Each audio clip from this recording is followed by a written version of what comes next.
Yes, this is Artist Service Announcement, ASA, Part 3. I was just asked by one of my friends, get some examples about mechanical licensing and how it covers us. And I'm going to give you 3 different ways how you can look at it all in one, you know. One way you can look at it is, I look at, I always see as a poet, I know my realm. I know when you look at, just think about Verses and Flow and Def Poetry Jam.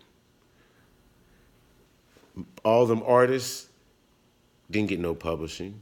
They had no mechanical licensing, majority of them. And the ones that I know or I talked to personally didn't understand the business, didn't know the business. Now think about it. Verses and Flow ain't on no more, or Def Jam. But they could sell it to any network and none of them artists get paid for their work, knowing it should have been each set, that's the producer of that set. Meaning, if you seen Georgia Me on stage, when she got up there, Def Poetry Jam didn't give her a script to write. That was her poem and the way she performed on stage. Versus Black Ice, the way he performed and the way he performed on stage. And same with poetry. The way he performed, that was his style. They didn't give him no script. That was their talent. They are producers. So they should really learn get producer rights versus the mechanical rights because to cover their performance. But somebody's collecting publishing because it can be sold over and over. That's why I said in the last one, it would be nice since it's 15 years to where renegotiate their contracts. Every artist that's been on there, they help get that Broadway acknowledgement, accomplishment at that. It's never been done. All the artists who wrote their own part, usually on Broadway it'd be that one person who wrote it and there's a director and directing them and what they do. No, they do everything right to where business has changed. We got streaming now. And we don't even know if it's overseas being seen Def Poetry Jam like it's brand new.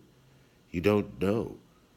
I feel like, they say they bringing it back. And I believe every person who's on Broadway should be a host and a producer because they didn't get their producing credits or renegotiate. Another example, a big battle with Disaster and Oxymoron, a Russian artist. That was big around the world. Pay-per-view, hacking, different television networks that wanted it. And that's right there, mechanical licensing should have been covered out the gate, or just even learn business because these YouTube channels and these pay-per-view companies that's blowing up off YouTube are becoming individual networks of something they have. Because it's going to keep growing, growing, growing. Fan base is going to keep growing no matter what. An example, like for instance, if I had a pay-per-view and if I had the money, it would be like this for a poet. Depending on the poet, I believe each poet should be getting paid between $1,500 to $5,000. But I would give them like 5 to 10 cents on the dollar on pay-per-view and charge $25 a ticket. Now just think I just sold 100,000 tickets at 25, that's 2.5 million. So each artist, I just say 10% gets 25,000. Why not? Because it's a business. It covers their producing, the mechanical licensing, which is covering everything, and the performance fee. And then it keeps going over and over to make the negotiation to where if it's sold in because that's how business grows. You put people in position who love to write. Because right now, we are the blueprint of tomorrow. We're not going to be here forever. We're not. That's why people ask me, why haven't you performed? Why haven't you did this? Why haven't you did that? Because you got to cover your ass. I don't care if you're on TV. Here's facts. My boy Mitchie Slick, that's my dog. I remember when him and Exhibit and them went overseas. I told him before he left, I said, "You're gonna treat you like a god out there. And your publishing, stay on your publishing, man. I'm trying to tell you, you're gonna see everything." He goes over there. He said, "How did you know?" I said, "Because, you're a wordsmith that travels. You are somebody. You look different. You talk different. You are who you are, you know?" And I remembered, I think it was on the Tonight Show or some late night show. For 3 minutes, they got 5 racks because they was covering their mechanical licensing and everything. For 3 minutes. This is little information, when you got mechanical licensing. Let's think if you're an artist that produces records. It's the same thing. Records is the same thing as visuals. That's why stream is taking over. Because nobody's buying CDs no more. They killed the industry. They're killing it. That's why the underground is still surviving. Nobody's making them big sales no more. It takes up to a year to get them sales, maybe a year and a half. A year and a half, to even sell a million or go gold or even sell 100,000, maybe strong out the gate, yeah. But no further, man, it's hard. It ain't like how it was back in the days. That's why you got to cover yourself on your performances. You hear everybody talking about, "Man, I just got to do more shows, because you cashing out." Be business-minded all the way. Don't sell yourself short.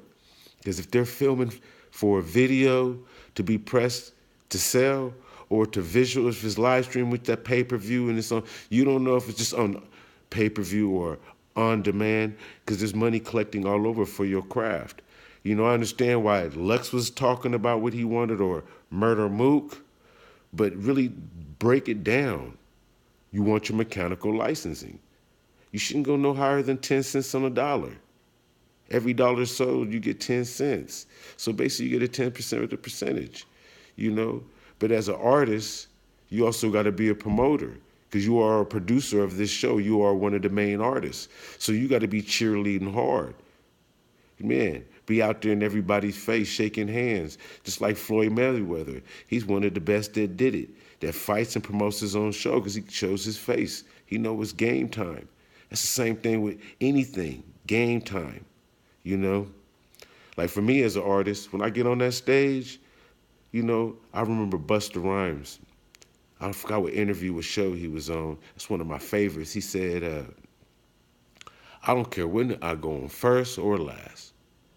If I go on first, I'm going to make it hard for everybody on the show. If I go in the middle, if I go in the middle, the people who before me are okay. But the people after me, going to have a problem." That's how I am on stage. I'm a problem, I'm not trying to boast or brag, but that's how I value my art as a poet. Because, I feel like I'm a historian. I'm a griot.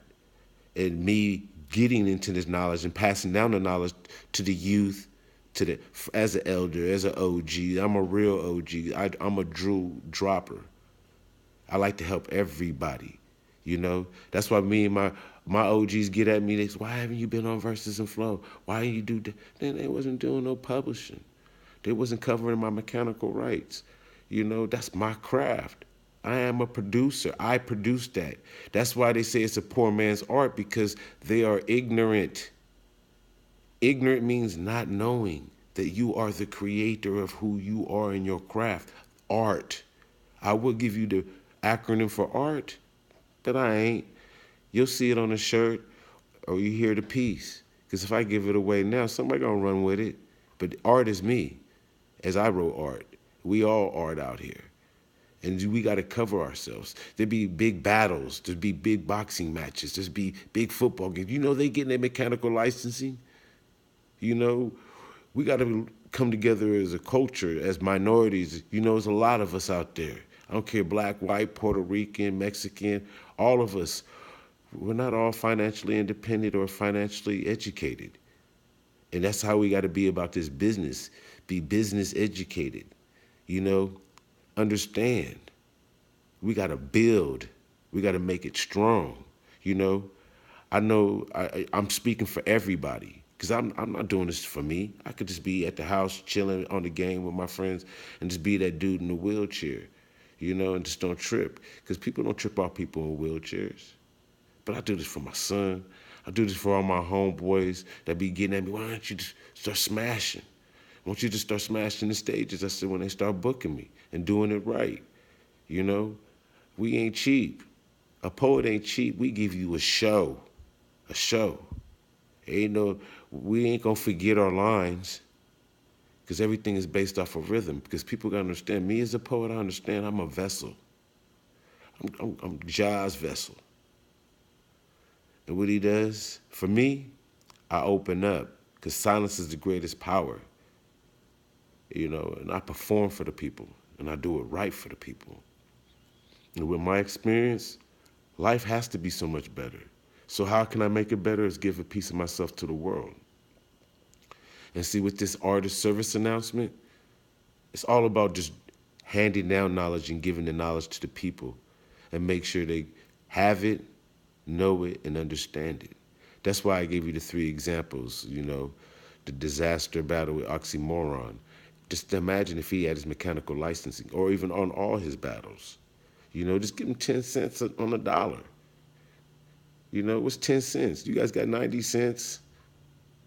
You do a whole lot more, or even 5 cents on the dollar. It don't matter. It's the same 5% of whatever you made. It ain't much. Let's say it was 50,000 you sold it to a network. It was 5 G's. The artist earned it because he's a producer or she's a producer. There's so many sponsorships when you do business right. That's how I love poetry. I love business because I'll do it for free. But now, when you're so talented in the market and people are asking for you, you have to make steps to where you got to create an entity for everybody, a blueprint for people to walk on. But, I'm going to let you know in part 4 how we should all come together. But thank you, and out.